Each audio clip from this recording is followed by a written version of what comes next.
forma muito tranquila. O estado da arte é algo muito tranquilo para a gente navegar, para que vocês realmente possam entender o que é, de fato, esse estado da arte. O estado da arte, veja que coisa simples, o estado da arte nada mais é do que vocês entenderem como estão as publicações sobre o tema que vocês estão pesquisando. É vocês saberem o que já foi pesquisado e o que ainda não foi pesquisado. É você deixar claro em seu texto, digamos assim, como foi o avanço das pesquisas acerca do teu tema. Só isso, o estado da arte. Agora, tem uma abertura aí, eu abriria um parêntese aí, para dizer a vocês, esse estado da arte, a gente tem que falar de autores que comungam do tema de vocês no ano de 2024, no ano de 2023, no ano de 2022. Então, o estado da arte traz esse leque de apropriação de autores mais estudos, eu digo que o estado da arte traz uma visão seminal. Aqueles estudos que tiveram a primeira visão, o pontapé para as investigações acerca do tema. Mas também, gente, vocês podem trazer estudos deste ano. Se vocês estão fazendo a pesquisa agora, busquem estudos de 2024, né? Do tema que vocês estão pesquisando. Isso é mostrar o estado da arte. É você dizer, já foi feito isso, já foi feito aquilo. E quando nós pensamos em algo para pesquisar, que o professor ou o orientador fala assim, poxa, gente, quando falam para mim, por exemplo, Ana, eu vou falar sobre educação infantil e ludicidade, eu digo, poxa, gente, esse tema está muito batido. Esse tema já foi muito pesquisado. Digamos, isso só é um exemplo, já foi pesquisado diversas vezes, de diversas perspectivas, e a gente ainda não conseguiu identificar isso. É por quê? Porque ainda nós não conseguimos identificar o estado da arte. Nós não conseguimos enxergar o estado da arte. E aí você pode perguntar, professora Estela, e aí, como é que eu faço para identificar esse estado da arte? Foca primeiro nos artigos mais atuais. Vou falar novamente. Foquem primeiro nos artigos mais atuais. Né? Nos artigos de revisão de literatura, eu coloquei aqui, acho que nesse mapa mental que eu fiz para vocês, eu acho, Glaucia, no próximo, eu coloquei exatamente isso. Né? Foca nesses artigos de revisão de literatura. Por quê? Porque esses artigos de revisão de literatura, eles vão dar um panorama geral de tudo que está sendo publicado e tudo que foi publicado, do que os autores já descobriram. E o mais importante, gente, ele vai dar caminhos, ele vai dar direcionamento para onde a tua pesquisa está se desenvolvendo, ou para onde ela deve se desenvolver. Né? Então, tem que fazer um campo, assim, a agenda de pesquisa, por exemplo. Né? Tem umas coisas mais aprofundadas que não é o momento para a gente falar, porque aqui é apenas a organização do projeto. Então, quando vocês precisarem escrever o estado da arte lá dentro, né, do projeto de vocês, vocês vão citar estudos seminais, que são os primeiros estudos sobre aqueles assuntos. Então, estudos seminais, os primeiros estudos que foram publicados sobre o tema que vocês têm interesse. Que todo artigo que vocês se debruçarem, né, ou lerem, passem por determinado estudo. Então, vocês têm que ir naquele estudo, ler e citar no trabalho de vocês. É o pontapé, foi ali que os estudos iniciaram. Então, estudos seminais, vai citar estudos recentes, que é importante dizer isso, de preferência mesmo, do ano vigente, né, do ano que nós estamos, ou quer seja esse, ou o ano que vem, vai trazer conceituação. Vocês não vão trazer apenas um autor que fale ali, digamos, sobre um conceito, sobre um determinado elemento. Não. Vocês vão ter as perspectivas de vários autores.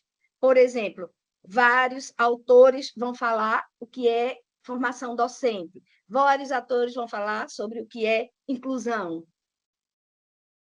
Ou vão falar sobre a neurociência, o que é sustentabilidade. Então, vocês precisam fazer, isto é, vocês precisam mostrar isto no texto de vocês. Isso é o estado da arte. Então, quando vocês fazem a pesquisa de vocês, constrói esse projeto, você constrói mais uma descoberta, você está atentando mais uma informação para o estado da arte de seu tema. Então, entende, gente? O estado da arte é o momento que vocês escreveram até ali. Agora sim, também não vamos pirar para colocar tudo, né? Eu estou falando de uma visão muito geral, tá? Que aí os orientadores de vocês vão pegar nas mãos e vão caminhar e cantar dentro desse mundo de meu Deus. Mas aí, assim, de forma macro, é exatamente isso, né? Mas não pirem com tanta informação. Então, o máximo que vocês conseguirem, vocês colocam lá e é praticamente impossível a gente esgotar toda a literatura para a gente colocar em todo referencial teórico ou fazer aí o nosso referencial teórico. Glaucia, por favor. Eu acho que nós temos hoje 26 pessoas. Estou muito feliz, porque são 26 pessoas que estão entendendo um pouco, né? Ou fazendo essa tempestade de ideias sobre o que é essa revisão de literatura, essa questão da metodologia e os tipos de pesquisa. Isso é muito bom para a gente. E aí vocês socializem com os outros que não puderam vir a importância, né, desses cursos que a gente promove, desses cursos que a gente tanto estuda, tanto discute, para que aumente o nosso nível de conhecimento e, sobretudo, de ciência, né? E para que os alunos entendam também a importância, né, de trazer todo isso assim para vocês. Muito bem. Então, vou passando para as próximas etapas, se não tiver ficado claro, no final a gente responde todas as dúvidas aí para vocês, para a gente não se enganchar muito e perder muito tempo no estado da arte. Então, outra coisa, né? Eu acabei falando e acho que é importante. Uma coisa importante para quando a gente está escrevendo nossa revisão, eu sugiro para vocês uma agenda de pesquisa, né? Ou discutir sobre um assunto. Uma coisa interessante também que eu acho que é importantíssimo dizer isso aos alunos é que todas as vezes que eles forem ler alguma coisa, eles grifarem, né? Eles colocarem um código para cada um teria seu código. Vermelho, o que é importante, o que é menos importante, azul, o que é mais o autor que falou sobre aquilo, toda vez que ele falar uma cor verde. Então, criar esse mapa de cores que é importante para que vocês construam. Então, quando vocês vão fazer uma revisão de literatura, lembra que eu falei que vocês precisam ter um objetivo, né? Vocês têm que entender por que vocês estão fazendo essa revisão de literatura. Eu estou fazendo essa revisão de literatura para quê? O que eu quero atingir? Para criar meu referencial teórico, para identificar lacunas, para desenvolver a minha questão de pesquisa, para eu começar a fazer algum assunto. Para quê? Para que vocês precisam fazer uma revisão de literatura? No caso de vocês que estão aqui nessa aula de hoje, a gente está dizendo a vocês, essa revisão de literatura está seguindo a trilha da questão da construção do projeto de vocês. Então, para que vocês querem? Para construir meu projeto. Beleza, mas o projeto de vocês tem um problema? Tem. Então, a revisão de literatura é criado a partir desse problema de pesquisa de vocês. Então, quando a gente faz a revisão, quando eu falei anteriormente, analisar, sintetizar pesquisas anteriores, a gente precisa ter esse objetivo em mente. O objetivo do teu projeto, o objetivo da tua pesquisa. A revisão, ela vai se moldar com a necessidade do teu problema, com a necessidade do teu tema. Se de repente vocês dizem, não, Anistela, eu não quero fazer a revisão de literatura para o meu projeto no momento, eu quero fazer uma revisão de literatura para conhecer mais sobre a área, também não tem problema, para identificar uma lacuna de investigação, para elaborar suas questões de pesquisa. Pode ser que essa revisão de literatura ela não precise necessariamente ser tão aprofundada. Pode ser uma revisão de literatura para que vocês tenham um panorama do que foi publicado de mais recente sobre esse tema. Então, você foca nesses estudos mais recentes. Agora, se a proposta de vocês é fazer uma revisão de literatura para agregar nesse projeto de pesquisa e trabalhar no referencial teórico, ou escrever já, pensando em escrever sobre artigo para entregar aí num programa de vocês, então, necessita ser bem mais aprofundada. Então, construir a questão de pesquisa e depois escrever o referencial teórico. Eu diria que nós tenhamos 2 momentos na revisão de literatura. O primeiro momento, uma revisão mais rápida, para que nós possamos elaborar essas questões da pesquisa. Eu acho que o slide saiu. Vamos voltar com ele aqui. Acho que saiu, não sei se os alunos estão vendo. Saiu. Foi. Bem, mas eu vou continuar. Quando ele voltar, a gente continua. Necessariamente não precisa dos lados que a gente vai dialogando aqui. Quando ela tudo certo. Então, quando vocês elaborarem a questão de pesquisa, vocês vão precisar voltar para a literatura, voltar para as bases de dados, ler um pouco mais os artigos para que vocês possam construir com decência, com propriedade, com segurança, essa questão desse marco teórico, linkado à revisão da literatura. Quando vocês elaboram a questão de pesquisa, vocês têm o elemento de vocês fechados. A minha questão de pesquisa, eu vou falar sobre A, B e C. Agora que eu sei que eu vou falar sobre A, B e C, eu vou voltar para a literatura e vou me aprofundar na literatura, nesses elementos A, B e C, para que eu possa construir esse referencial teórico. Eu comecei falando isso a vocês há pouco. Enfim, então, dentro dessa questão, com a revisão de literatura, nós conseguimos identificar quem são os autores que mais publicam sobre o tema que vocês querem, né? Quais são... quem aqui já mandou um texto para o seu orientador, escreveu alguma coisa e o orientador ou a orientadora retornou dizendo: está faltando falar sobre o autor X ou o autor Y. Você precisa trazer mais estudos feitos por esse ou aquele autor. Por que é um autor importante? Se você vai falar sobre... Eu vou falar um pouquinho da minha área, que é onde eu tenho mais propriedade, mas vamos que é a educação, vamos lá, né? Que eu sempre leio loucamente sobre isso. Se vocês vão falar sobre inclusão, por exemplo, ou de formação, não tem como você ter um estudo sobre inclusão ou formação que não fale sobre Edgar Morin, que não fale sobre Tardif, Novo, Chon, Sacristão. Por quê? São autores conceituados. Eles falam, eles discutem isso desde muito tempo e ainda trazem publicações super importantes sobre essa área. Então, não tem como eu escrever meu referencial teórico e não ter como uma base, né, desses autores. Então, como é que eu percebo isso? Eu até já falei isso até em aulas. Como foi que eu percebi isso?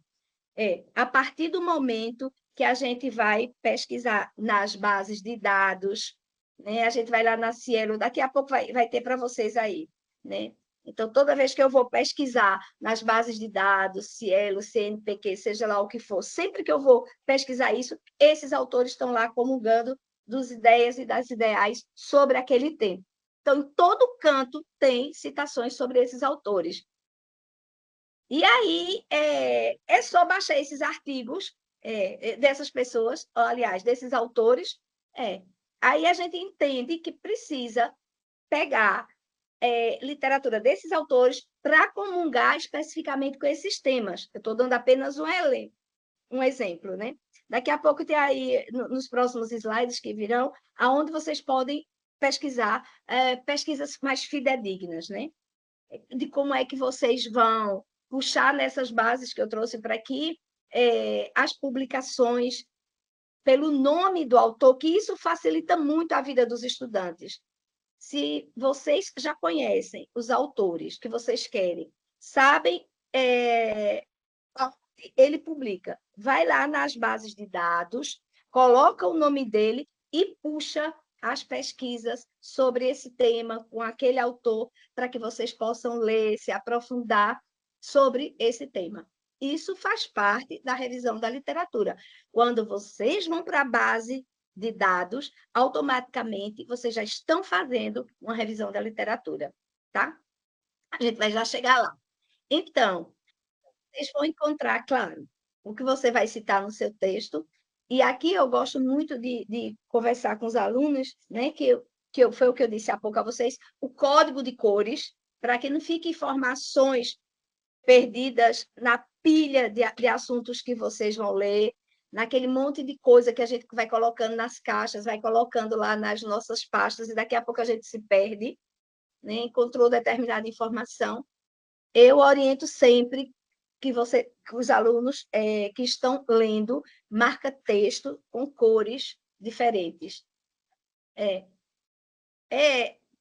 Por exemplo, eu uso a cor amarela textos que eu vou usar em meus trabalhos, por exemplo, em minhas publicações, ou roxa, né, o que eu quero trazer para a minha pesquisa. Eu coloquei um mapa mental e aí vocês podem fazer isso tanto essa técnica que eu estou falando para vocês, como vocês podem colocar na planilha de fichamento. As anotações no Word, pode ser no caderno. Então, o importante aqui que eu quero discutir é toda leitura que vocês façam tem que ter anotação. Vocês têm que tomar nota, têm que grifar, têm que registrar, gente, as informações, os insights que vocês tiveram com determinada leitura. Porque se vocês não registram, é tempo perdido.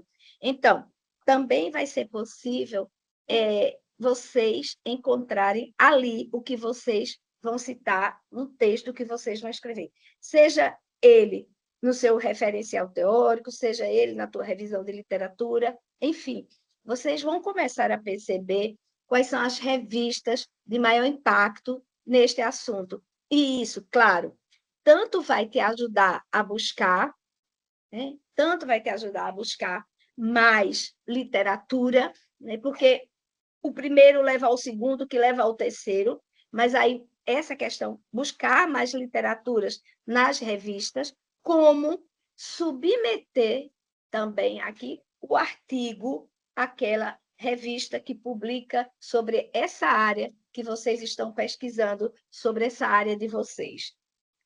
Então, aquela revista que está publicando também essa revisão dentro do projeto já serve para que vocês tenham vários olhares. Porque quando a gente começa a escrever, a gente não pode ter um foco só dentro dessa escrita. Tem vários insights. Ai, que legal isso aqui. Eu vou deixar isso aqui escondido para escrever o meu próximo artigo. Vou deixar isso aqui escondidinho na minha caixa de ideias para escrever o meu futuro livro.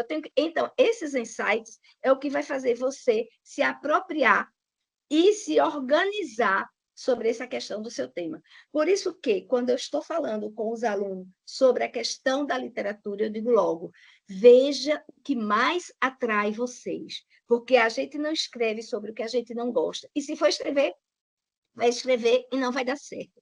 A gente tem que ter tesão, amor e paixão por aquilo que a gente vai escrever. E quem é que vai te dar esse norte lá desde o teu problema? Tá? Quem vai dar um norte é a partir daquele problema.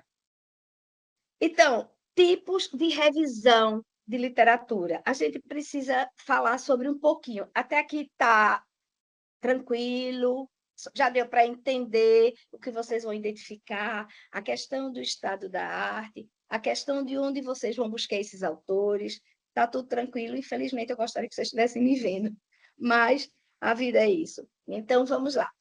Eu acho que precisa passar, Glaucio. Acho que já estamos 3 ou 4 à frente. Deixa eu tomar aqui uma aguinha, licença. Eu não sei se tem algum aluno, quando eu falei sobre em minhas aulas de Com tecnologia, licença, professora. É esse o elaborei esse slide? Ou você quer projeto. que eu vá mais para frente? Oi? Você falou que Alguém? deve estar uns 3 mais para frente. É esse? Não, está bem, está bem, está bem. Tá? Vamos lá. Tipos de Se eu revisão de... conceder o controle para você, você Não. consegue pegar aí? Oi? Você tem como assumir o controle aí? Você prefere? Seria melhor, mas tudo bem, porque é só ir passando à medida que eu vou falando. Tem como eu ir passando, para mim é melhor.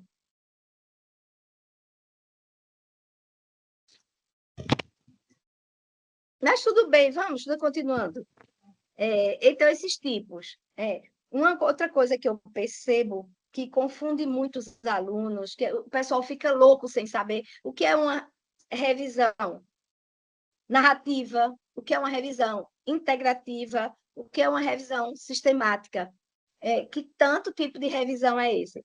Esses tipos de revisão, eu não, sim, gente, eu não estou tirando isso da minha cabeça, eu não estou criando por osmose isso aí. Eu estou tirando de 2 autores que são as bases piramidais da minha discussão metodológica, tanto Sampierre quanto Campoy. Inclusive, eu trouxe eles abaixo, vocês vão ver. Então, assim, quando eu falo, eu não estou falando por osmose, estou falando nas bases científicas mesmo, tá? Mesmo, desculpem, é mesmo. Que eles falam desses 3 tipos de revisão, né? Existem outros tipos? Provavelmente sim, mas o que eles sintetizam são 3 tipos de revisão: a narrativa, a revisão sistemática e a revisão integrativa. A revisão narrativa, ela também pode ser chamada de assistemática. Ô, Glaucio, eu acho que está no próximo, a sistemática. Por quê? É uma revisão em que vocês não precisam ter critérios tão rígidos para buscar nessas bases de dados. Por exemplo, quando a gente fala de uma revisão sistemática, por que é que ela é sistemática? O que é que caracteriza uma revisão sistemática? Né? Quem é meu orientando sabe o que é que caracteriza essa revisão sistemática. Vamos lá, o que seria essa revisão sistemática? O que é que passa na cabeça de vocês nesse momento? Quando vocês escutam esse tipo de revisão sistemática, o que seria a caracterização dessa revisão sistemática? Pode passar aí, Glaucio, por favor. Acho que está no segundo slide esse tipo de revisão. Antes. É antes. Tá. É antes. É logo o terceiro ou quarto slide. Então, vamos lá. O que é que caracteriza uma revisão sistemática? Isso aí é o final já. É o final, Glaucio. Isso aí, por favor. Quais são os critérios? O que é que sistematiza uma revisão sistemática? O que caracteriza são os critérios. Critérios de seleção de artigo, critérios de leitura de artigos, critério de inclusão e exclusão de artigo. Porque você tem uma busca sistematizada, uma busca sistemática para encontrar artigos, para selecionar os artigos, ler e analisar esses artigos. Ok? E é por isso que muitas vezes a revisão sistemática é considerado por alguns autores um método de pesquisa. Um método, por quê? Porque precisa seguir um rigor científico. Quando a gente fala de método, a gente fala de procedimentos, a gente fala de técnicas, de um rigor científico. Então, a sistemática, desculpem, a revisão sistemática, por alguns autores, ela é considerada um método de pesquisa exatamente porque existem critérios pré-estabelecidos e pré-definidos, para que você pesquise em determinadas bases de dados, para que você selecione determinados artigos. Na revisão narrativa, vocês podem pesquisar nas bases de dados, vocês podem pesquisar em livros, podem pesquisar em documentos, em qualquer tipo de obra que o seu orientador aceite, e vocês podem pesquisar na revisão narrativa. Na sistemática, geralmente são feitas nas bases de dados. Então, todas as bases de dados que vocês vão utilizar, não. Você seleciona, primeiro, bases de dados que são importantes para a área, no caso da área de educação, bases de dados relevantes nacionais ou internacionais, que tenham ali indexados documentos, né, de artigos, de revistas boas, revistas importantes da área, ou artigos. Vocês vão selecionar, digamos, as palavras, os termos que vocês vão utilizar para buscar esses artigos. Isso faz parte da revisão sistemática. Por exemplo, se vocês disserem que vão buscar os artigos com os termos, vou falar bem especificamente da minha área, de inclusão, tecnologia e formação, você vai analisar e vai ler, selecionando somente aqueles artigos que vocês encontraram ao pesquisar com esses termos. Formação docente, inclusão, tecnologia. Por exemplo, digamos que vocês tenham procurado depois inclusão no YouTube. Pronto. Se não está ali no teu critério de inclusão, você não vai colocar aquele artigo para ir para a próxima etapa da revisão de literatura. Ana Estela, e como é que eu defino esses critérios na revisão da literatura? Até para definir esses critérios, vocês precisam fazer uma revisão prévia para que entendam quais são as palavras que funcionam melhor. Quais são os termos que eu colocando na base de dados aparecem nos artigos, de acordo, você já vai anotando. Você tem ali, e depois você coloca ali os termos utilizados na pesquisa, nas bases de dados, X, Y, Z, etc, etc, etc. Enfim, você coloca ali dentro daquela revisão os procedimentos bem especificados, bem tranquilos, para que vocês tivessem encontrados aqueles artigos, na verdade. Então, a gente falou da narrativa, nós falamos da sistemática, e tem também, alguns autores trazem a integrativa. O que é que acontece? A revisão integrativa, ela tem uma característica da revisão sistemática e tem uma característica da revisão narrativa. Então, segundo Campoy e Saint-Pierre, eles dizem que a revisão integrativa, vocês têm uma busca sistemática, vocês têm palavras-chave que vocês utilizam para encontrar aqueles artigos dentro da análise dessa revisão, mas isso não impede que vocês peguem outros documentos que não necessariamente estão ali dentro daquela busca fechada. Por isso, o nome integrativa. Por isso que vão integrar outros documentos para a busca. Ok? Mas aí tudo o orientador de vocês vão organizar essas ideias. Se, por exemplo, se porventura tiver aqui algum aluno que vai ser orientado em fazer a revisão integrativa, o que é que eu oriento vocês? Busquem revisão, coloca lá nas bases de dados, revisão integrativa, porque vai aparecer os artigos e é interessante que vocês citem algum autor do tema de vocês que defendem os procedimentos para essa revisão integrativa. Mas a sistemática também precisa citar ali autores que conduzem, que orientam, que dão noções de como fazer as revisões, a revisão sistemática e a integrativa. Então, procure lá nas bases de dados, gente, que vocês vão encontrar. E aí, dentro dessa perspectiva, um minutinho, deixa eu tomar uma aguinha. Mas, enfim, tipos de revisão está aí para vocês, né?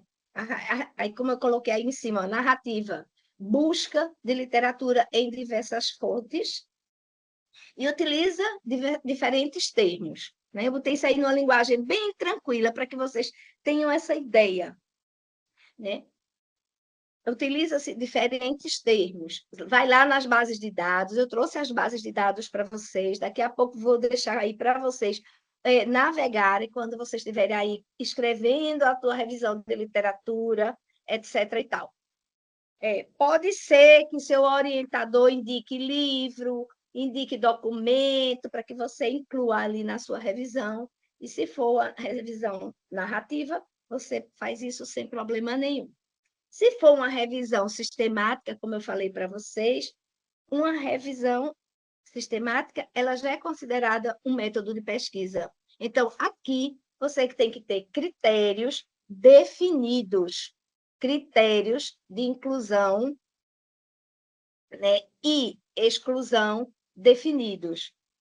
Professora, e que critérios são esses? Pode ser o ano de publicação, pode ser se o artigo é nacional ou internacional, pode ser as próprias bases de dados que vocês vão utilizar, né? A própria literatura que vocês vão utilizar para pesquisas, pode ser as palavras que vocês vão colocar nas bases de dados. Então, depois que passa dessa parte da busca, vem a leitura de resumo e outras partes aí importantes que os orientadores de vocês vão dar uma orientada. Como o foco de nosso trabalho hoje é trabalhar e mostrar a vocês o que é uma revisão de literatura, eu não vou me aprofundar tanto, mas para que vocês possam entender de fato o que é uma revisão sistemática, né? Para que vocês possam diferenciar revisão sistemática, integrativa e narrativa. Claro que para vocês.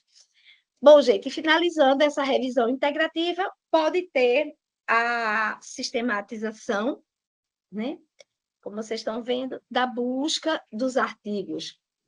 Mas pode ser incluídos, que eu coloquei aí, outros documentos. Isso aí não impede que não faça essa questão nessa revisão da literatura. Então, são as principais características que diferenciam esses tipos de revisão. Revisão narrativa, sistemática e a revisão integrativa.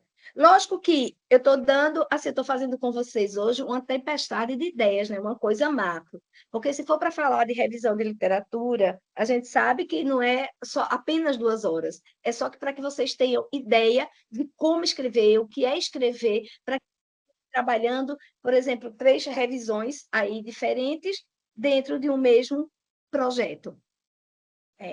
E aí, vamos agora entender quais são as etapas da revisão de literatura, né? Para finalizar a parte de revisão de literatura. Quais são essas etapas, né?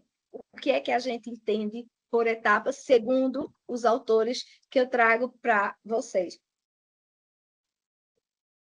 Antes da gente falar dessas etapas da revisão de literatura, é necessário que vocês tenham esse curso, é imprescindível um curso desse, sabe? Eu acho que um curso desse deveria ser, viu, Ricardo? Que você, não sei se Ricardo está aí, deveria ser um mês, e não só um dia. Porque para quem vai escrever com muita propriedade, com cientificidade, não pode não entender todos esses contextos. Porque uma revisão de literatura nós demoraríamos quanto? Eu fiz um curso de revisão de literatura, Ricardo, 2 meses. Então, assim, é muita coisa para pouco tempo, mas como o de vocês é apenas um projeto, né? Não se amedronte com tanta informação, mas é necessário que a gente, enquanto produtora de ciência, produtora de artigos, enquanto autora, a gente necessita trabalhar com vocês e dizer a vocês que isso aí, tudo que eu estou falando, não é nada complexo, pode ser muita informação, mas tudo é muito tranquilo quando a gente começa a escrever. É só dar a mão ao orientador de vocês e seguir o que ele diz, discutindo, argumentando, entendendo, muitas vezes pirando, mas é necessário que a gente entenda tudo isso, tá? E aí, assim, quando vocês quiserem se apropriar mais sobre revisão de literatura, tem muitas coisas nas bases científicas, sabe? Tem muitas coisas que vocês podem também navegar, que 2 horas é muito pouco, né? Para que a gente discuta isso. Então, eu tenho certeza que todo mundo que está aqui quer fazer um projeto bem feito. Ninguém quer empurrar com a barriga, né? A gente tem que se aprofundar na pesquisa, por mais que seja, achem complicado, todo mundo quer fazer o melhor. Ninguém quer a perfeição, mas a gente sempre busca fazer aquilo que nós consideramos o que seja melhor naquele momento. Então, a primeira coisa que vocês precisam fazer para desenvolver a revisão de literatura é se perguntar: o que é que eu quero com esse meu problema? E eu comentei isso agora no início do nosso. Qual é o propósito? O que é que vocês querem investigar? Qual é o propósito da revisão de vocês? É fazer um projeto que seja aprovado dentro da plataforma Brasil, mas, sobretudo, fazer um projeto que seja o pontapé da tua vida acadêmica, para que vocês consigam ir direto no ponto. E o que é o ponto? Discutir aquilo que vocês vieram fazer no mestrado. Porque fazer uma revisão de literatura para escrever o referencial teórico da tua pesquisa lá na tese, ela vai ser diferente de que fazer uma revisão de literatura para fazer um artigo de revisão para submeter, obviamente.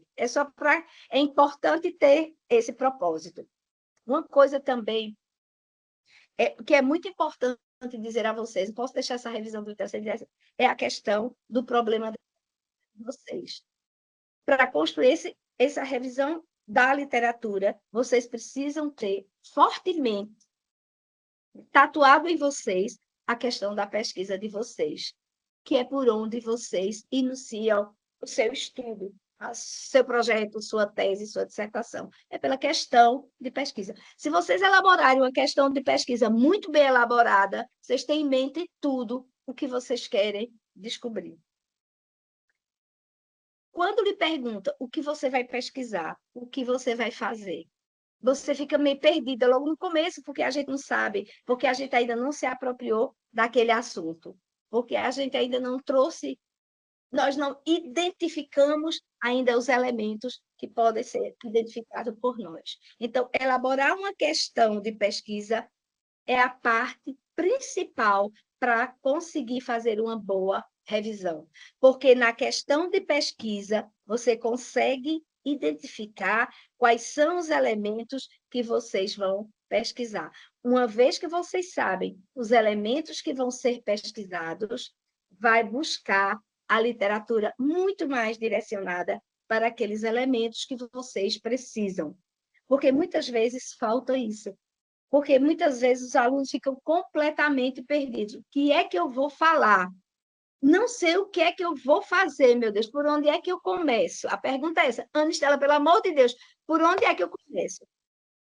Se vocês tiverem uma boa formulação da questão de pesquisa, o orientador de vocês já dá o maior norte para vocês. Porque tudo parte dessa questão da formulação, dessa questão de pesquisa. Então, enfim, sem mais delongas. Pode passar aqui, você quer que vá passando? Oi? Quer que vá passando? Pode passar? Pode passar sim. Enfim, acho que já faz um tempo que a gente está conversando aqui, para não ficar tão abusivo e cansativo. Eu gostaria de saber se alguém tem alguma pergunta sobre essa questão do estado da arte, sobre essa questão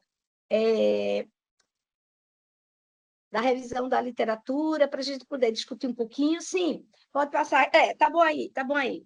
E aí estão aí alguns websites, eu trouxe alguns portais dos periódicos, eu trouxe algumas questões que vocês podem, eu vou depois disponibilizar para vocês, que vocês podem navegar aí nessa base de dados e ter as respostas para aquela questão que eu falei do problema de vocês, com a palavra-chave, ir em busca, e trabalhar e buscar. Por favor, passa para o próximo.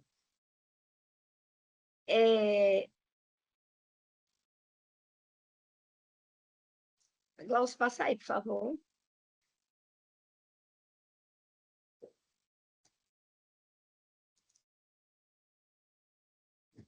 Finalizando essa questão da revisão da literatura, o que a revisão da literatura pode nos revelar?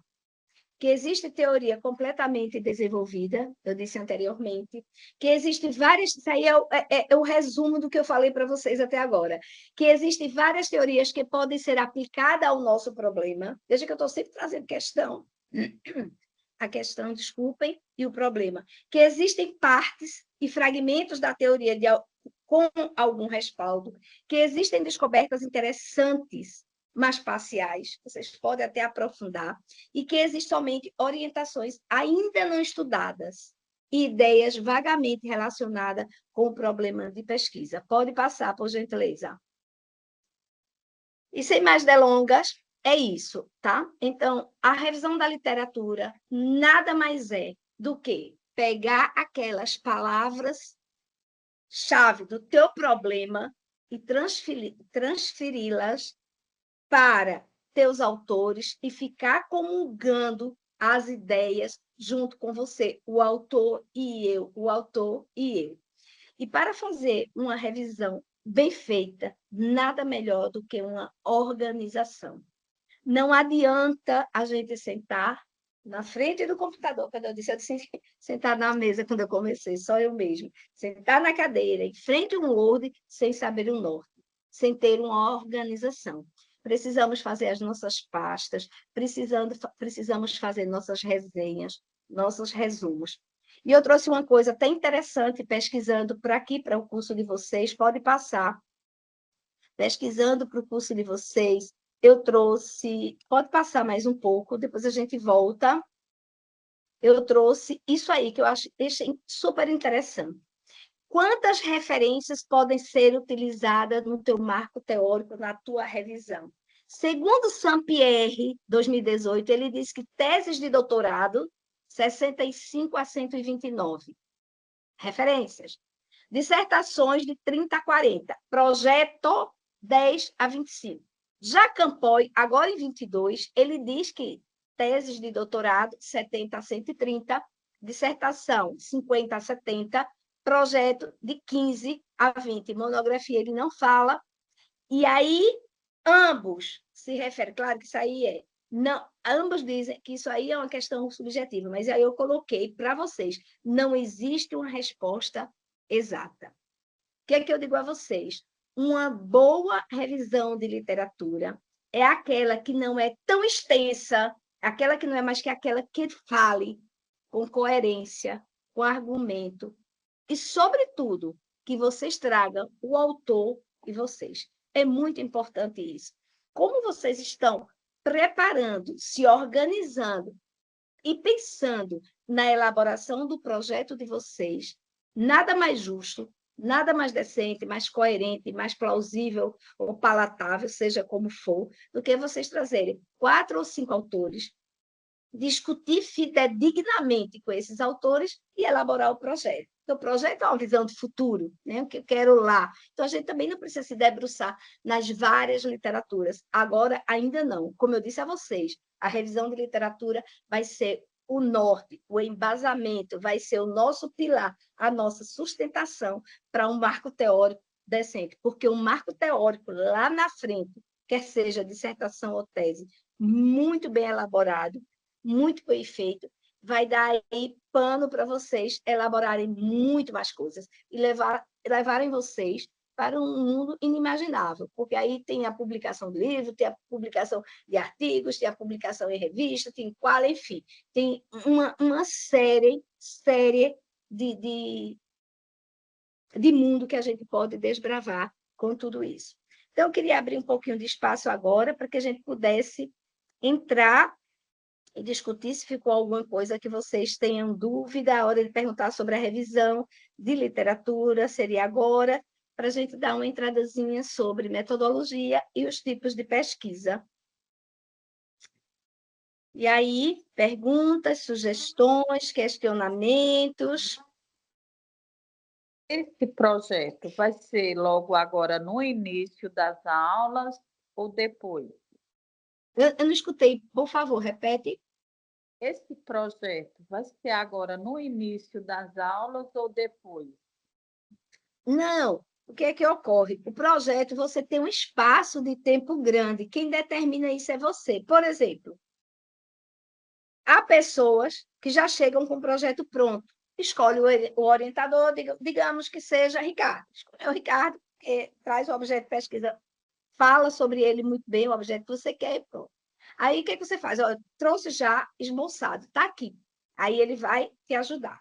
Tem pessoas que entram no mestrado e não sabem se vai para o norte, para o sul, para o leste e para o oeste, que é muito comum, é muito natural, isso não tem absurdo, não. Aí o que é que acontece? Quando você termina de assistir às aulas de metodologia, quando você termina, você diz, pronto, agora é hora de eu elaborar meu projeto. Pronto, sabe quem eu vou querer? Eu vou querer a professora Silvia, professor João, porque o discurso deles, a fala, condiz com o que eu penso em trabalhar. Aí o que é que faz? Você senta com o João, né? Senta de forma remota, seja como for, senta com o João e vai discutir.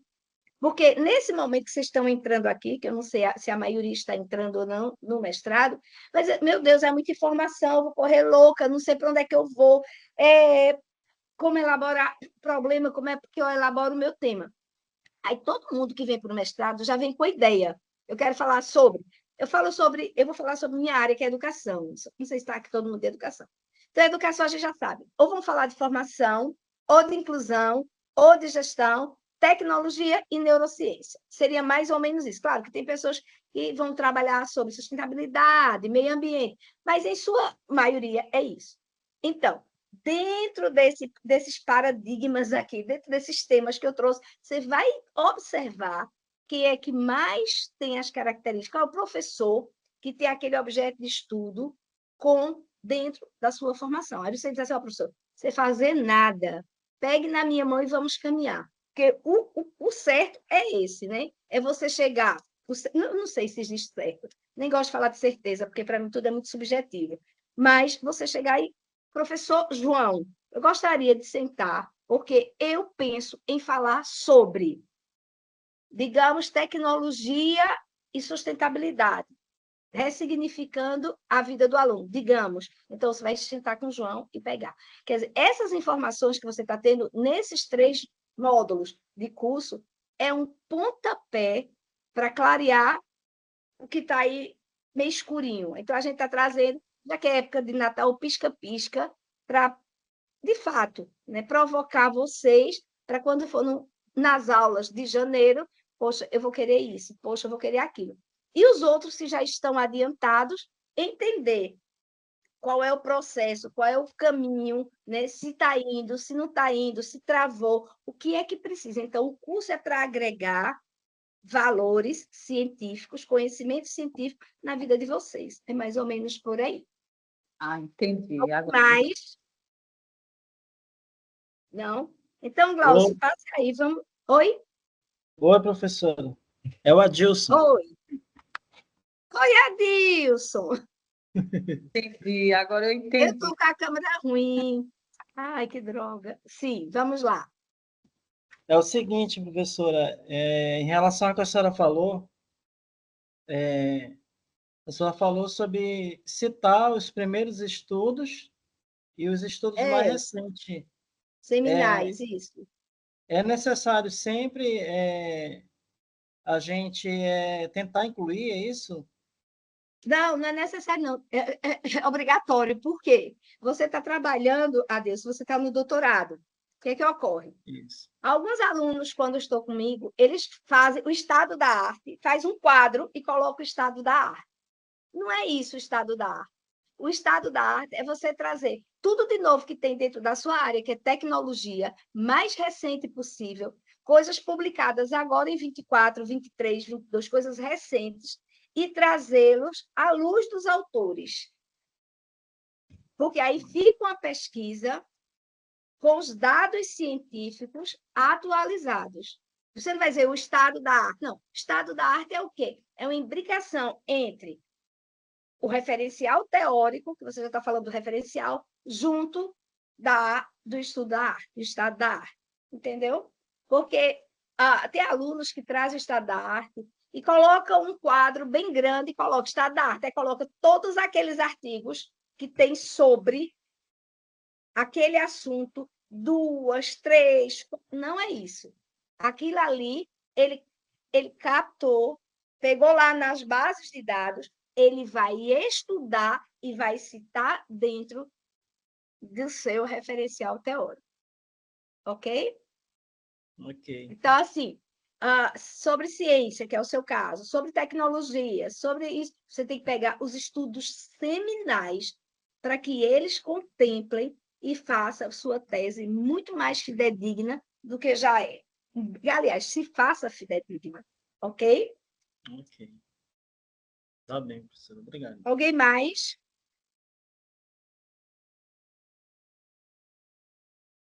Não? Então tá. Vamos continuar, né? Até porque amanhã é feriado. Vamos lá.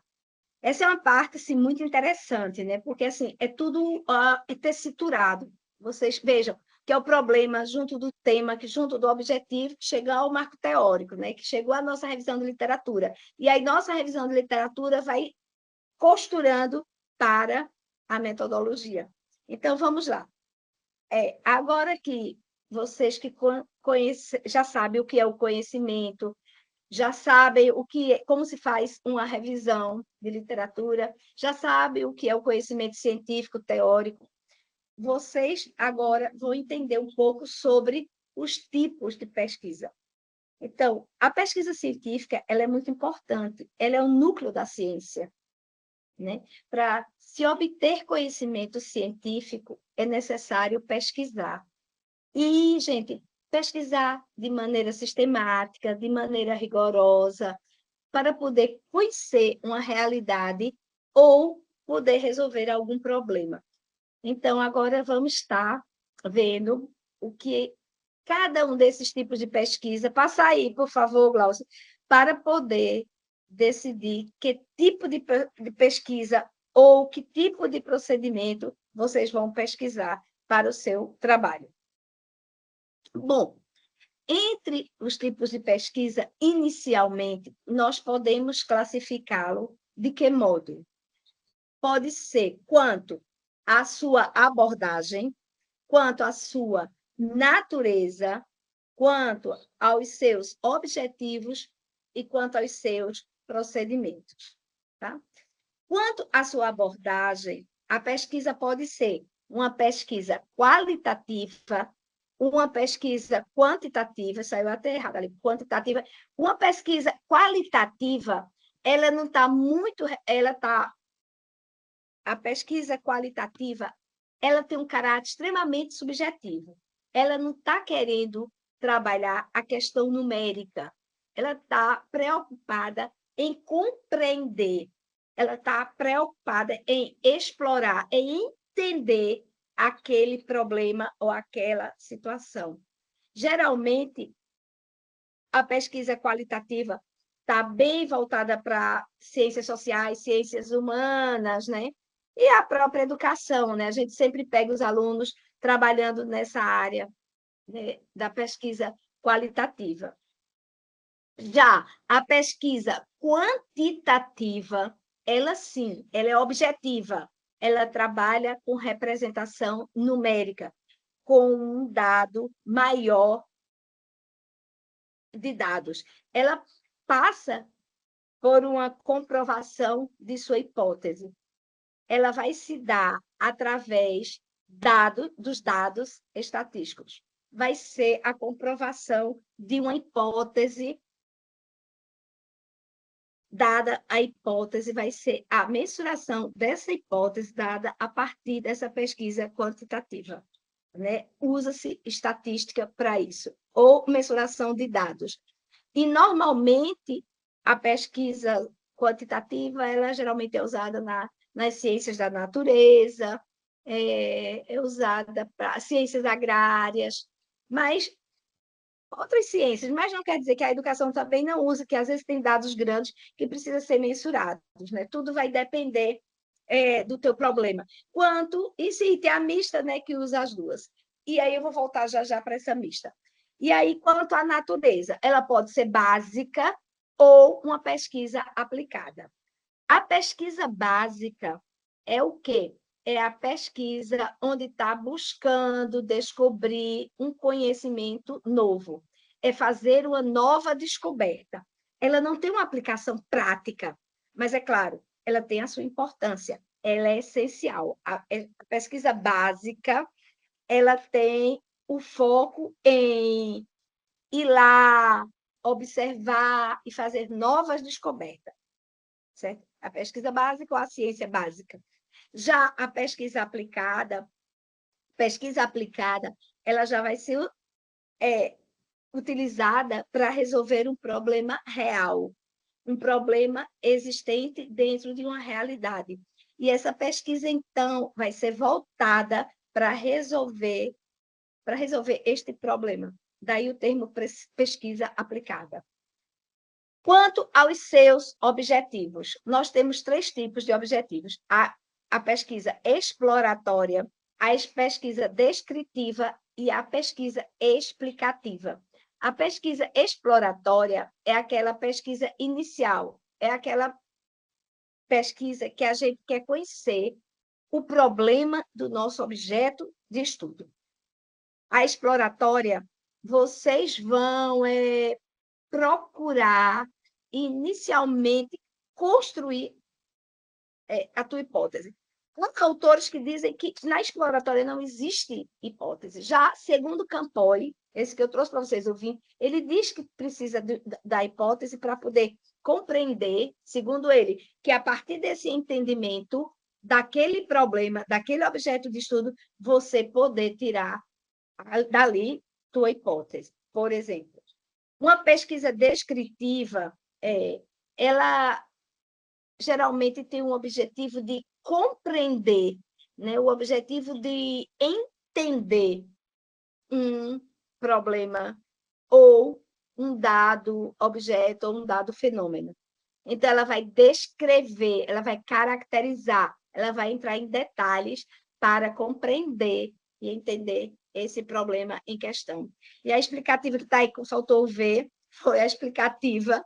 Normalmente, ela trabalha, geralmente, com, no mínimo, 2 variáveis. E vai procurar entender o mecanismo daquele objeto de estudo para procurar explicar, né, de que forma, né, essas variáveis elas vão trabalhar uma determinada situação. Normalmente, a pesquisa explicativa ela atua bastante, ela atua muito nas ciências agrárias, mas aí é independente. Bom, e os procedimentos? Os procedimentos que é a partir da abordagem que vocês vão fazer da pesquisa de vocês, a partir do objetivo de sua pesquisa, você vai escolher qual o procedimento que vocês vão optar para fazer a pesquisa de vocês. Então, tem toda uma lógica para que você possa estar fazendo sua pesquisa. Qual o procedimento que é mais adequado para o tipo de pesquisa? Entre os procedimentos, nós temos aqui, segundo o Campoy, né, que seria mais relevantes para trazer para vocês. Pesquisa, uma delas é experimental. Essa pesquisa experimental que está aí em terceiro plano, vocês vão trabalhar com condições reais de um processo, de alguma situação, que vocês vão controlar essa situação. Por exemplo, pode ser no laboratório, que está ligado bem à saúde, essa pesquisa, soluções que vocês podem utilizar, pode ser uma pesquisa experimental que vocês possam trabalhar em um determinado local com seres vivos, seres humanos ou animais, né, onde vocês controlam aquela situação. Esse aí é um exemplo de pesquisa experimental. Por exemplo, laboratório experimental. Bem, pesquisa bibliográfica. O nome já está falando, né? É o início de uma pesquisa que vocês estão fazendo. Vocês procurarem saber o que já foi feito a respeito daquele objeto de estudo. O que já se estudou a respeito dele? Então, vocês vão fazer uma pesquisa bibliográfica. A pesquisa bibliográfica vai ser o quê? Artigos, livros, os clássicos, né, os livros ou leituras relevantes que tratem daquele assunto específico. A pesquisa documental, o próprio nome está dizendo, é similar à bibliográfica. Só que a documental, ela se baseia em quê? Em leis, em resoluções, em normas, em diretrizes, em dados estatísticos, esses dados que estão em formas de documento. Outro tipo de pesquisa é a pesquisa de campo. Faltou aqui. A pesquisa de campo. Essa pesquisa ele sai a campo e ele vai estudar o objeto de estudo.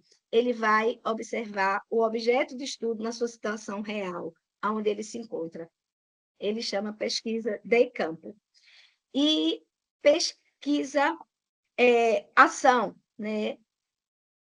Por exemplo, essa pesquisação é aquela pesquisa onde quem está pesquisando, eles têm autoria direto dentro da pesquisa. Como seria essa questão da pesquisação? O pesquisador, ele faz parte diretamente dessa pesquisa, porque ele aplica, reaplica, ele vai, ele volta, né? E está ali dentro da pesquisa mesmo e vai ter a resposta. E o estudo de caso que a gente tem, que é o que a gente faz muito na educação, uma determinada situação que está acontecendo na escola, e a gente vai estudar esse caso dentro da escola, dentro daquela... O estudo de caso pode ser um caso específico ou 2 casos específicos dentro daquela mesma pesquisa que está acontecendo naquele ambiente, né? O que é muito usado dentro da educação é essa questão do estudo de caso, né? Que está acontecendo algum problema na escola e a gente está querendo solução. Então, esse estudo de caso está ligado diretamente à pesquisa qualitativa. E aí, voltando para a pesquisação, o pesquisador se envolve dentro da pesquisa. O pesquisador digamos que ele é o sujeito e o objeto da pesquisa, faltou dizer isso. Também é um tipo de pesquisa que a gente discute isso muito dentro da área da educação. E aí, pode passar aí, Glaucia, por favor.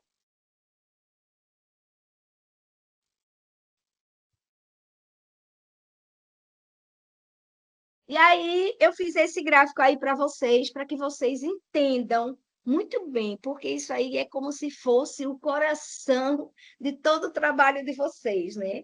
É a metodologia, é esses tipos de pesquisa, o que é quali, o que é quanti, quando aplicar, quando não aplicar, se é mista, até esqueci de falar anteriormente da mista, que a gente pode usar os dois quali e quanti, se torna uma pesquisa mista. E aí, segundo Campoy, também ele diz que agora ele criou uma nova pesquisa, que é a pesquisa sociocrítica. Ele diz que nem é quali, nem é quanti, nem é mista, mas é uma pesquisa sociocrítica. É só para que vocês tenham a informação. E aí está um quadro que eu fiz, né, que eu criei este quadro, para que a gente entenda mesmo assim, o que é qualitativo, o que é quantitativo, quando trabalhar com quali, quando trabalhar com quanti, né? O que é objetivo, o que é subjetivo, eu não vou ler para vocês, depois vocês podem ter acesso a isso aí, né? Por exemplo, quantitativa a gente fala em sujeito, qualitativa a gente fala em participantes, tá? Quantitativa a gente tem a mensuração de dados, no qualitativo a gente tem a interpretação, No quantitativo, a gente tem um raciocínio, ele é lógico. No qualitativo, o raciocínio é dialético. No quantitativo, a gente busca generalizações. Já no qualitativo, a gente busca particularidades. Eu sempre acho que esse qualitativo está para a educação, assim como o Paulo Freire está para a literatura. Porque, assim, eu não consigo entender muito como a gente trabalha na educação e não trabalha esse aspecto qualitativo, porque é da subjetividade. Tem pesquisas, né, dependendo do objeto de estudo, dependendo do problema de vocês, que vai levar vocês para o aspecto quantitativo. Tá? Mas aí é com os orientadores de vocês, mas só que para que vocês saibam nessas questões da qualitativo e quantitativo. E aí, passando os slides, por favor, a gente tem os tipos, né, de objetivos da pesquisa para finalizar a nossa parte mesmo assim, mostrando a vocês. Eu fiz esse quadro, pode fazer o quadro todo, viu? O objetivo da pesquisa é expor claramente aquilo que a gente pretende com o estudo. Se você tem os objetivos do estudo, significa que você tem claro o que você tem, você já tem claro a sua pergunta e quais são as hipóteses sugeridas. A gente vai discutir isso em um outro momento, mas se você pensar que a pergunta experimental é uma pergunta, é uma interrogação. As hipóteses são possíveis respostas, e o objetivo é a forma com que se pretende responder à pergunta ou verificar a hipótese. Então, pergunta, hipótese e objetivo são a mesma coisa, escritos de formas diferentes.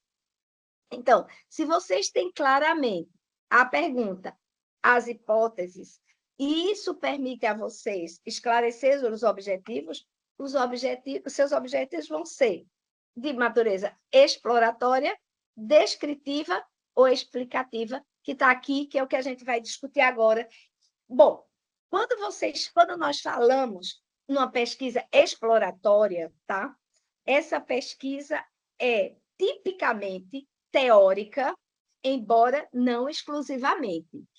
A pesquisa exploratória visa, como o próprio nome diz, explorar, aprofundar o conteúdo, o tema a ser desenvolvido. Ela é comumente teórica, devido à característica dela dos trabalhos de desenvolvimento bibliográfico, embora ela também possa ser prática. Vocês podem explorar temas através de entrevista, coleta de opiniões, e aí vai. Bom, o objetivo dessa pesquisa é aprimorar conhecimentos através de intuições. Indução, generalização. A ideia da generalização, igual a nós vimos, né, no slide anterior, quando eu falei do método lá para vocês e das características, ele permite generalizar. E aqui é preciso a gente ter um certo cuidado, porque essa generalização ela tem que ser muito bem, gente, sustentada, muito bem fundamentada e muito bem argumentada. Por isso que, em muitos casos, os resultados das pesquisas exploratórias, elas permitem, muitas vezes, segundo Campoy, Sampierre, permite muitas vezes concluir hipóteses. Né? Hipóteses são suposições, tá? Cuidado com a ideia da diferença entre hipóteses e certezas. Verdades, hipóteses e certeza. Cuidado nisso. Esse cuidado é bem importante. Então, mas, obviamente, isso não desmerece a pesquisa exploratória, né? Então, é preciso ter atenção que, pelo fato dessa pesquisa exploratória ser flexível, né, que é aquela pesquisa não estruturada, que é protocolada, ele não é rígido demais.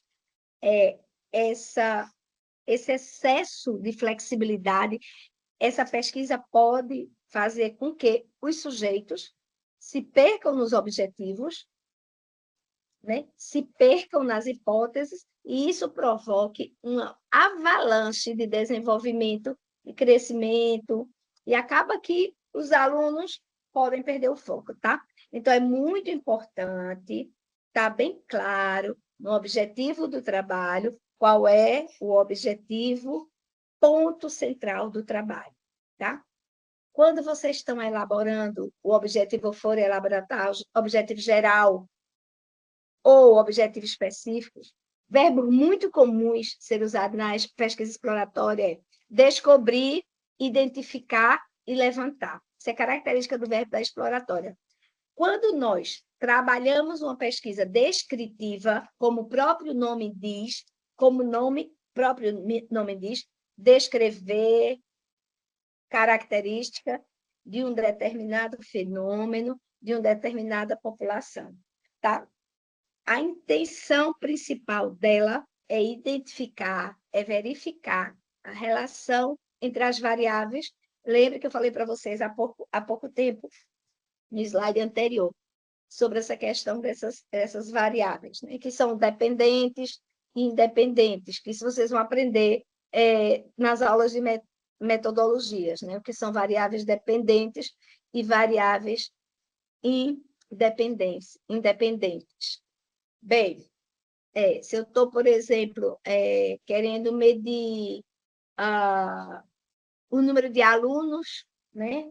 Aí vocês vão usar um tipo de pesquisa. Se vocês querem medir os alunos saltitando na aula de educação física, aí vocês vão ter uma outra medida. É só um exemplozinho de variáveis que eu nem vou entrar nesse assunto agora. Então, a característica dessa pesquisa descritiva é olhar a questão das variáveis. O que é que faz isso, o que é que faz aquilo, o que é que muda nisso ou naquilo. O que é de variável independente e que pode identificar uma variável independente, o que é que pode estar aí misturado.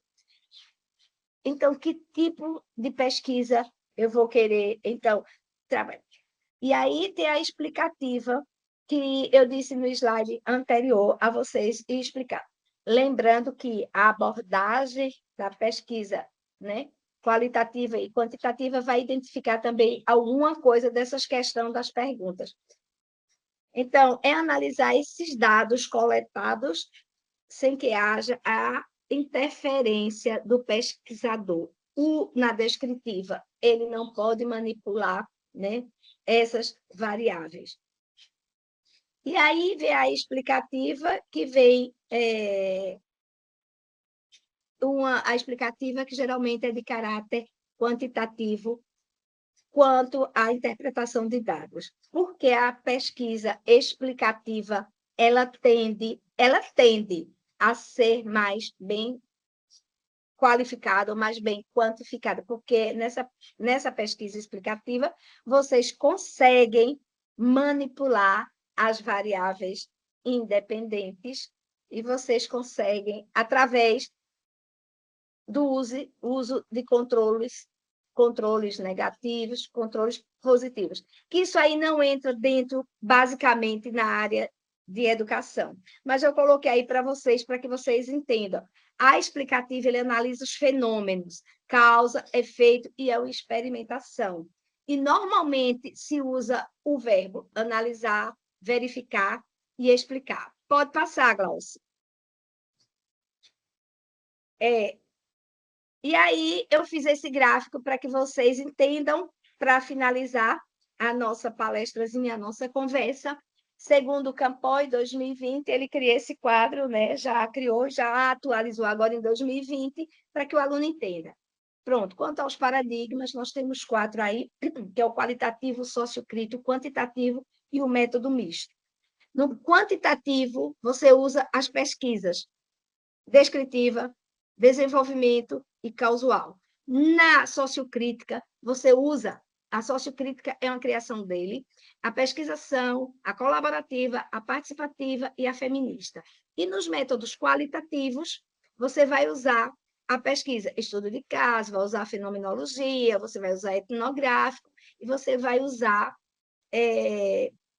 a fenomenologia. Então, está bem explicadozinho aí quais são os tipos de pesquisa, para onde vocês vão dirigir a pesquisa de vocês, tudo isso dependendo do objeto de estudo, tudo isso dependendo da pergunta norteadora, tudo isso dependendo do que você vai fazer. Não é assim, eu quero utilizar essa pesquisa, não. Qual é o teu objetivo? Parte tudo da tua pergunta principal. Tua pergunta norteadora é que vai subsidiar todo o trajeto da tua pesquisa. Pode passar, Glauci.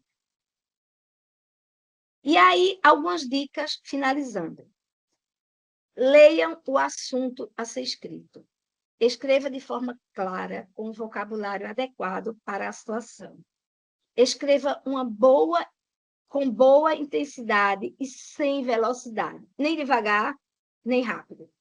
Não tente se desculpar se por acaso der algum deslize e nem se justifique, apenas corrija. Olhar diretamente para as pessoas para que inspire confiança, no caso, o orientador de vocês. E, ao final, enfatizar os pontos principais apresentados. E esclarecer as dúvidas com teu orientador, todas as dúvidas que possam existir. Por favor, o slide. E é isso, gente. Um projeto de pesquisa vai dar trabalho, né? A gente está trabalhando com ciência, a gente está trabalhando com seriedade, a gente está trabalhando com muita ética. Então, não creio que aqui tem alguém que vai empurrar com a barriga, não creio. Eu creio que tem alguém que queira mesmo fazer uma coisa coerente, uma coisa decente, um projeto real, um projeto que dê panos para as mangas, porque, afinal de contas, são vocês e nós, né? Nós e vocês. É bem simbiótico. Então, a gente não pode deixar vocês no meio do caminho, quando eu digo que vocês são os orientadores, junto com todos vocês. Nós que fazemos o Instituto, a gente está aqui para ajudar, a gente está aqui para clarear o caminho, a gente está aqui para facilitar. Mas facilitar como? Caminhando junto com o conhecimento. E dizer a vocês, nada é difícil, nada. Não existe nada difícil. Existem alguns caminhos que são mais estreitos, mas não existe nada difícil. E se vocês quiserem fazer alguma coisa, se vocês quiserem, vocês vão fazer alguma coisa com muita decência, pode até ser que dê trabalho, a gente chora, a gente acha muitas vezes que o que a gente escreveu não vale nada, mas existe uma pessoa ao teu lado, que é o orientador, para mostrar o caminho que vocês devem percorrer. E o caminho, às vezes, é árduo, não vou mentir, mas a vitória é certa. Então, vamos escrever, mas escrever com decência, escrever com propriedade, não empurrar nada com a barriga, fazer valer a pena cada segundo, cada momento, né, do tempo de vocês. Porque dinheiro se recupera, mas tempo é uma coisa, algo muito precioso. A gente tem que saber investir. E invistam no conhecimento, para que se tornem cidadãos e cidadãs, nem melhores, nem piores do que os outros, mas cidadãos e cidadãs que pensam pelo menos diferente, que pensam com argumento e que pensam de uma forma diferente. Eu sempre acho que esse nome diferente é o que cabe bem. É isso. Agora vamos a vocês, né? Precisa escutar as vozes, as narrativas. Alguém quer falar? Oi, Ana. Eu sou Mônica. Tudo bem? Oi.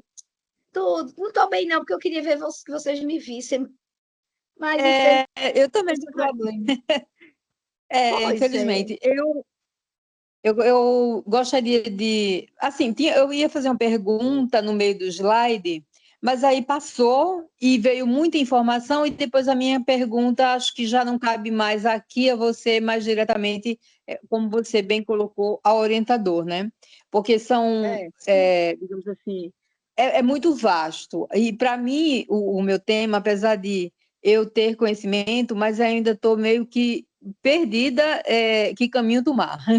Aí eu gostaria, então, aproveitando já que você abriu para a fala, primeiro dar boa noite para todo mundo, para você, para o Ricardo, prazer vê-lo novamente, e dizer que foi espetacular essa apresentação, mais uma vez, eu fico bem feliz de ver uma mulher tão empoderada, assim, sabe? Falando com propriedade daquilo que ela faz. Foi maravilhoso, mais uma vez, entrar numa reunião assim com você, onde você está explicando.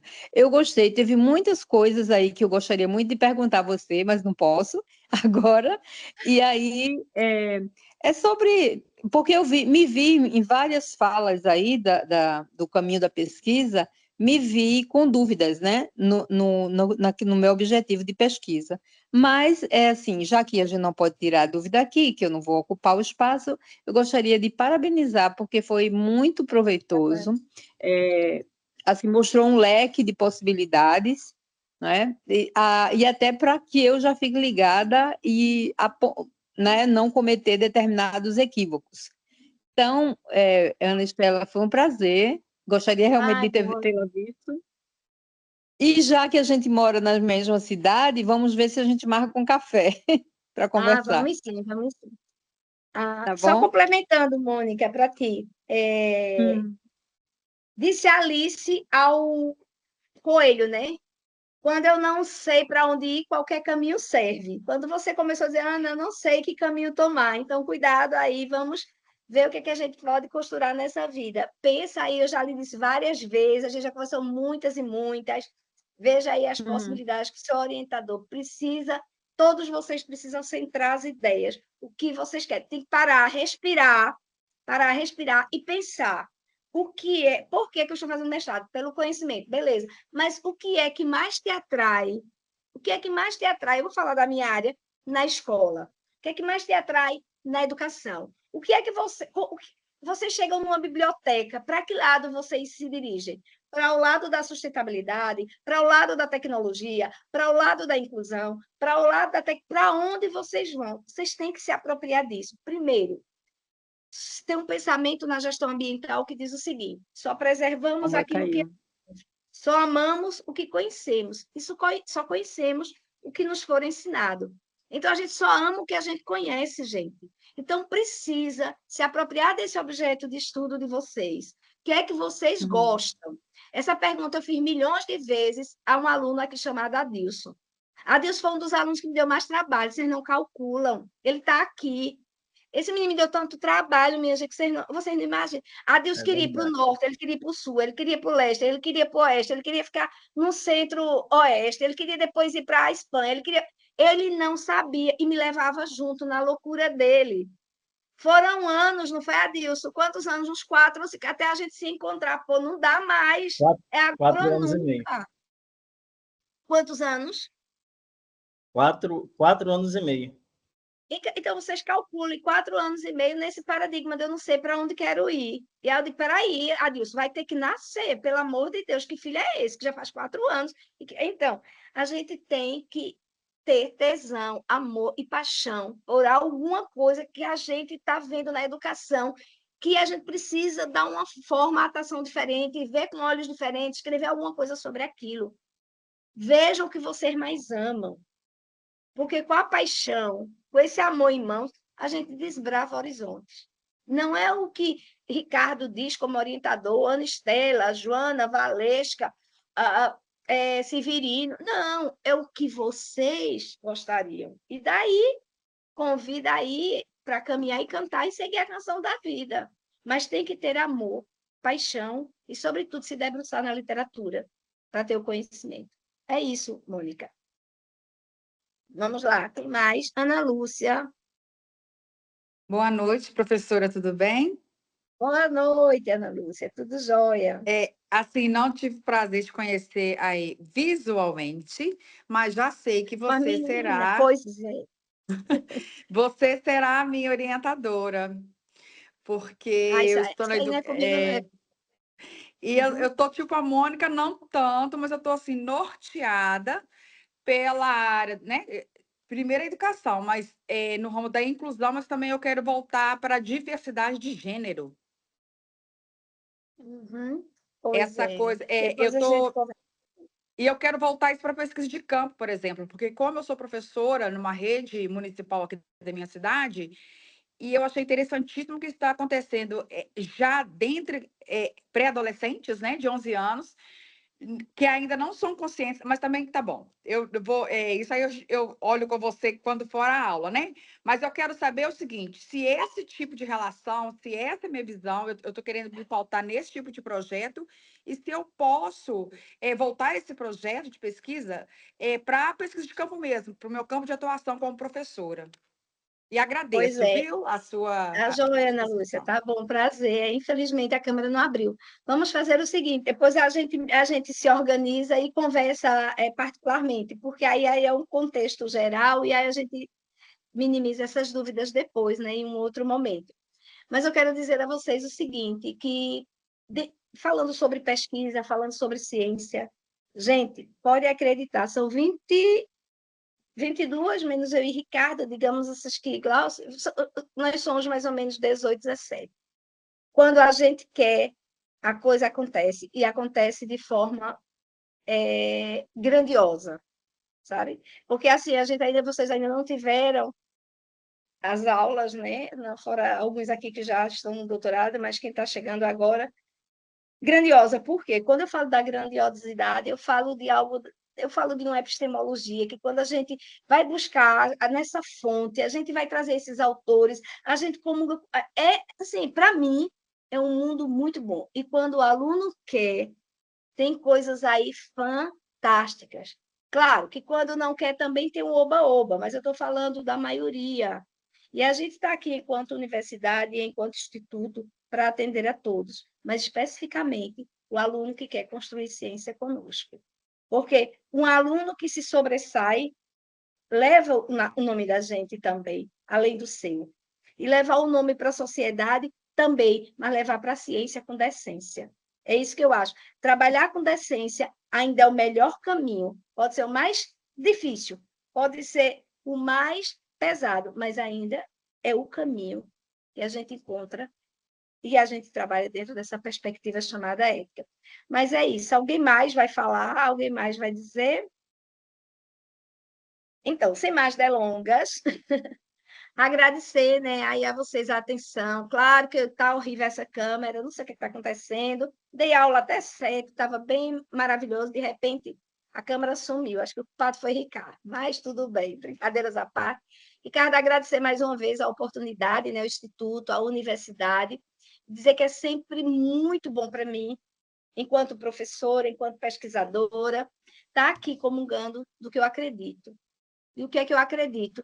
Em um mundo diferente, né? Em um mundo mais onde a gente possa transferir tudo isso que a gente tem e não engavetar, não deixar só para as aulas, mas socializar em cada minuto, em cada segundo. Eu dei esse curso há um mês, aproximadamente, lá na USP, e vou dar agora em uma faculdade, convidada até por um aluno meu. Tem duas faculdades, uma como é? Do Espírito Santo e a outra do Rio de Janeiro. Depois eu digo o nome que eu esqueci. Foi hoje o convite feito. E fico feliz com essa socialização, sabe? Essa disseminação do conhecimento que a gente tem. Então, assim, muito obrigada e que vocês tenham uma noite abençoada, um final de semana, um feriadão. E quem está no Rio, aproveitar aí o G20, né? Vai ser feriado, acho que é segunda, né, no Rio. E segunda-feira vai ser feriado, né, no Rio. Então, aproveita aí o feriado, pegue uma praia e comece a pensar no tema de vocês, no problema de vocês. Vão para a praia pensando, vão tomar banho pensando, sempre pensando, que depois a coisa acontece, tá bom? Não sei se o Ricardo vai falar alguma coisa. Ana, você vai compartilhar conosco esses slides? Sim, fica aí, o Instituto faz jus a isso. Obrigada. Boa noite. Boa noite. Ricardo vai dizer alguma Estela. coisa, Glaucio? Sim. Professora Estela, muito obrigada, tá? Uma boa noite a todos, um bom feriado, um bom descanso. Eu acho que foi uma noite bem bacana, eu fiz várias anotações. E foi. E desculpa mais uma vez a questão da câmera, mas... Não, acontece. Esse, né, ultimamente isso tem acontecido no mundo virtual. Isso acontece. Tá bom. Então, boa noite. Qualquer coisa estou à disposição, tá? De todos e todas.